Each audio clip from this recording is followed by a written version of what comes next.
ময়মনসিংহ। একেবারে কবিতার মতোই এলাকাটা, কবিতা গদ্য পদ্য যেভাবে পড়ছিলাম আমরা সেভাবে গ্রামীণ পরিবেশ এখানে গঠিত। আপনারা দেখতে পাচ্ছেন অসংখ্য গাছ গাছরা সবুজ তৃণলতায় ভর্তি হচ্ছে ময়মনসিংহ। আসলে অনেক সুন্দর ময়মনসিংহ ভাই। এত সুন্দর এত সুন্দর কেন?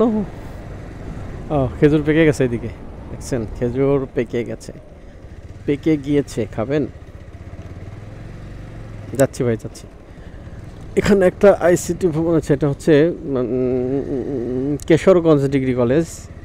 আমরা ফুলবাড়িয়া থেকে 8 কিলোমিটার দূরে আছি, ময়মনসিংহ ফুলবাড়িয়া। একটা কলার গাড়ি যাচ্ছে, সব অপক্ষ কলাগুলো তুলে নিছে, এগুলো পাকাবে, বুঝছেন? এই যে দেখেন, এই যে এগুলা খাইয়ে তো আমাদের অবস্থা খারাপ, সব অপক্ষ, কোনো পক্ষ দেখতেছি না।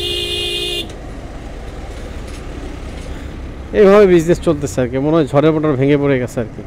ময়মনসিংহে কলা গাছও দেখতেছি, কলা সুপারি এগুলা গাছ বেশি, এই জন্য কলাও কি হচ্ছে আর কি।